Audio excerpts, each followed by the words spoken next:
Hello everybody, I am Dr. Wu and I am listening. I'm here to go with you. Together,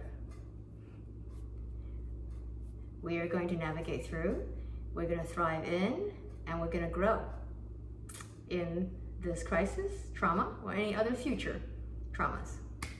Together, we're going to become better, we're going to become stronger, and we're going to become healthier from this trauma or crisis. So what I'm hearing right now is quite a bit of trauma, unfortunately. So I do want to talk a little bit more about trauma. There'll probably be a few more discussions about it. Because remember, education is power and also strength, and we need lots of that right now. So these are some of the effects that trauma can have on a person. And just like I talked about grief yesterday, it's quite important to know what are some of the effects that trauma has on a person, on their mind, on their body, and on their spirit. Because then at least you can identify it, you'll have a term for it, and you'll feel like, hey, I'm actually normal, and everybody else is going through the same thing. Just different effects maybe, because we're all so different and unique. Number one, trauma can definitely grossly affect how you're gonna deal with other people. So after you've done a 12-hour shift with very traumatic events at the hospital, and you go home to your family, you're not going to be your pre-pandemic self. So that just needs to be aware. You need to be aware of it, and your family members probably need to be aware of it too, because the whole dynamics, right? And also will affect how you're dealing with your God or your higher power, how you perceive all that. Number two is some intrusive re-experiencing of the event. So there you might really literally have some flashbacks. So that's definitely possible.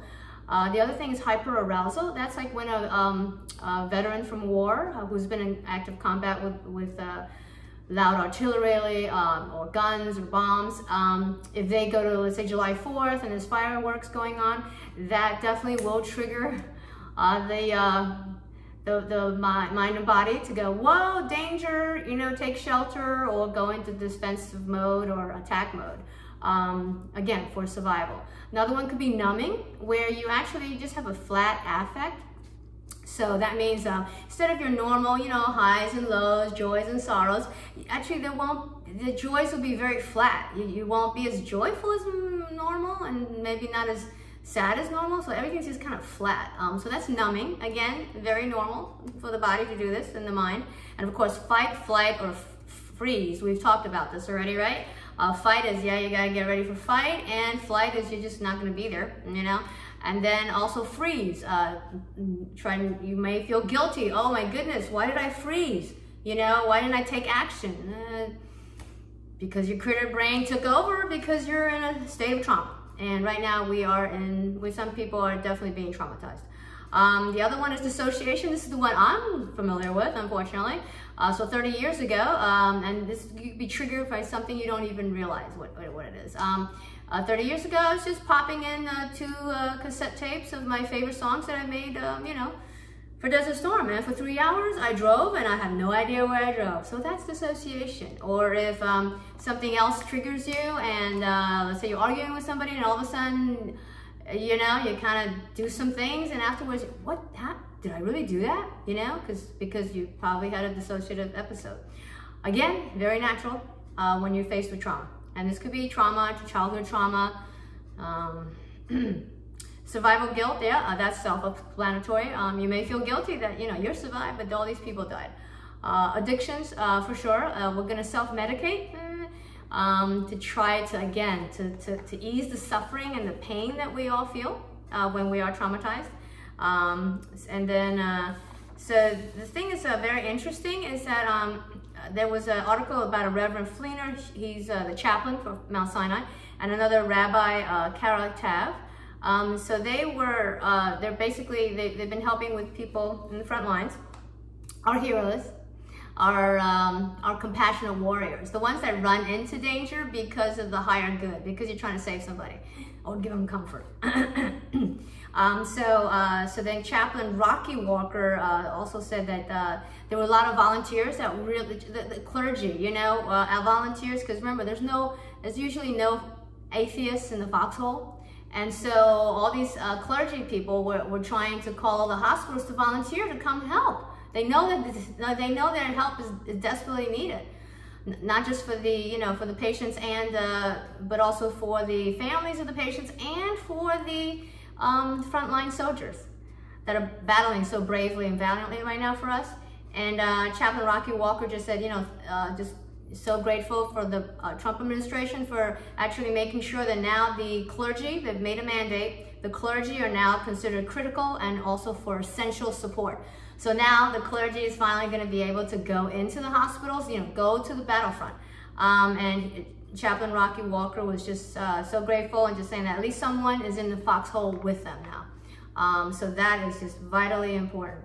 And again, that's why I'm talking about, I'm trying to help all of us go to post-traumatic growth.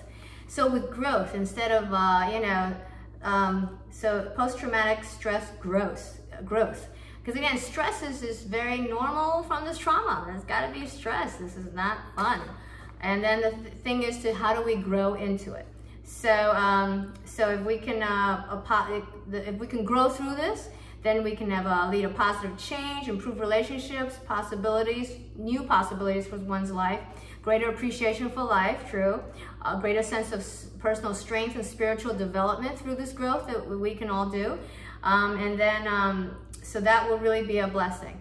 The other thing is, you know, I've talked about the mind and I have talked about also the body, but it is now at this point time to also talk about our spirit life, because that is part of who we are. And oh, after this is a good time. Let's calm down the critter brain, because we've just been talking about trauma, which is not a fun topic. Let's take a deep breath in for the count of 5, 2, 3, 4, 5, and we're going to exhale for the count of 7. 2, 3, 4, 5, 6, 7. Do you feel tense? You can make your shoulders go up to the ears when you inhale and drop them when you exhale. So take a deep breath in. 2, 3, 4, 5. Exhale. 2, 3, 4, 5, 6, 7. Inhale. 2, 3, 4, 5. Exhale. 2, 3, 4, 5, 6, 7. Excellent. So yes. So we're talking about, so it's being Passover. I am going to just commemorate the occasion. It's Passover starting tonight. Is that this is while the Israelites groaned in their slavery and cried out, and their cry for help because of their slavery, and their cry went up to God. God heard their groaning, and he remembered his covenant with Abraham, with Isaac, and with Jacob. So God looked on the Israelites and was concerned about them. And that's just encouraging, because we're here.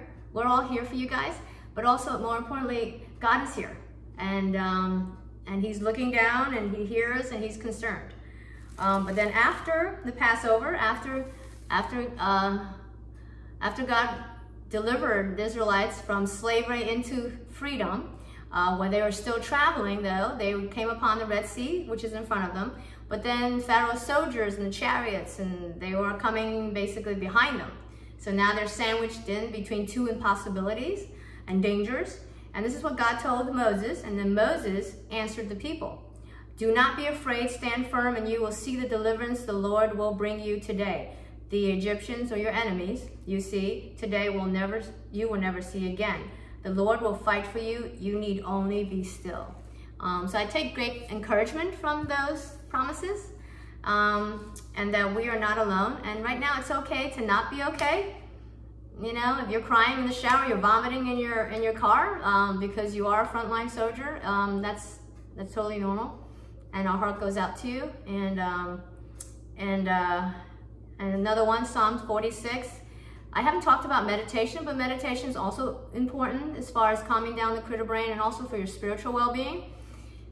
So some people will maybe, they'll meditate the mantras, you know, and other forms of meditation. But again, just quieting that mindfulness, just quieting down that mind to make it brilliant and to make the body just function at the peak performance, you know, at the highest immunity level, decreased inflammation, and just, you know, stronger, healthier. Psalm 46:1.